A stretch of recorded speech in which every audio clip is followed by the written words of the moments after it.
সারা বিশ্বে বিগত 50 বছরে টিকাদান 15 কোটিরও অধিক মানুষের জীবন বাঁচিয়েছে।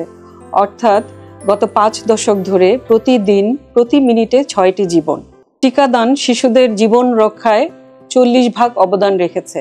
এর মধ্যে হামের টিকার অবদান সর্বোচ্চ। এই অর্জন আমাদের ভবিষ্যতে আরো অনেক জীবন বাঁচানোর অনুপ্রেরণা। টিকাদানের মাধ্যমে আমরা লক্ষ লক্ষ শিশু যারা টিকা গ্রহণ করেনি তাদের কাছে যেমন পৌঁছাতে পারি, একইভাবে গর্ভবতী মা, যুব নারী, কিশোর কিশোরী এবং বয়স্ক ব্যক্তি সহ সকল বয়সের নারী পুরুষকে আমরা টিকাদানের মাধ্যমে প্রতিরোধযোগ্য রোগসমূহ থেকে রক্ষা করতে পারি।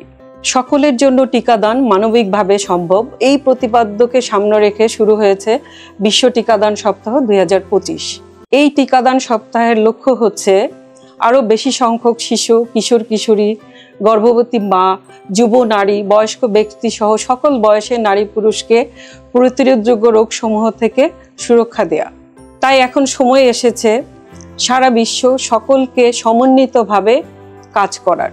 এই টিকাদান সপ্তাহে আমরা ধন্যবাদ জানাতে চাই স্বাস্থ্য ও পরিবার কল্যাণ মন্ত্রণালয়, DG health, DG family planning, city corporation স্বাস্থ্য বিভাগ এবং অন্যান্য যারা উন্নয়ন সহযোগী আছেন, গ্যাভি, WHO, ইউনিসেফ এবং আরও সহযোগী প্রতিষ্ঠান সহ সিভিল সোসাইটি অর্গানাইজেশন যারা বিগত 50 বছর ধরে এই টিকাদানের অর্জনে অবদান রেখেছে।